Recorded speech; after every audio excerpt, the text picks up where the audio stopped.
ಸುಮಂತ್ರ ಹೇಳ್ತಾ ಇದ್ದಾನೆ ದಶರಥ ಮಹಾರಾಜನಿಗೆ, ದಶರಥ ಈ ಋಷ್ಯಶೃಂಗನನ್ನು ಕರ್ಕೊಂಡು ಬರಬೇಕು. ಹೇಗೆ ಕರ್ಕೊಂಡು ಬರಬೇಕು?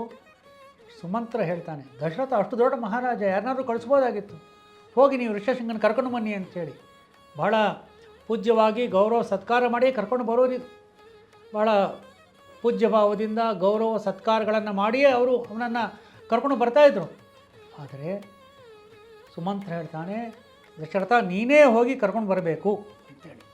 ಅದೇ ರೀತಿಯಾಗಿ ದಶರಥ ಮಹಾರಾಜ ಅಯೋಧ್ಯೆಯಿಂದ ಅಂಗದೇಶಕ್ಕೆ ಹೋಗ್ತಾನೆ. ತಾನೇ ಹೋಗ್ತಾನೆ. ಹೇಗೆ ಹೋಗ್ತಾನೆ, ಯಾವ ರೀತಿಯಾಗಿ ಹೋದ ಅವನು ಅಂತ ಹೇಳಿದ್ರೆ, ಅವನು 7-8 ದಿವಸಗಳ ಕಾಲ ಅಂಗದೇಶಕ್ಕೆ ಅವನು ನಡೆದುಕೊಂಡೇ ಹೋಗ್ತಾನೆ. ದಶರಥನಿಗೆ ಏನ್ರಿ ಕಡಿಮೆ, ಅತಿರಥ ಅವನು, ಎಷ್ಟು ರಥಗಳು, ಯಾವ ವೈಭವದಲ್ಲೂ ಅವನು ಹೋಗ್ಬೋದಾಗಿತ್ತು. 7-8 ದಿನಗಳ ಕಾಲ ಅವನು ನಡೆದುಕೊಂಡು ಅಂಗದೇಶಕ್ಕೆ ಹೋಗ್ತಾನೆ.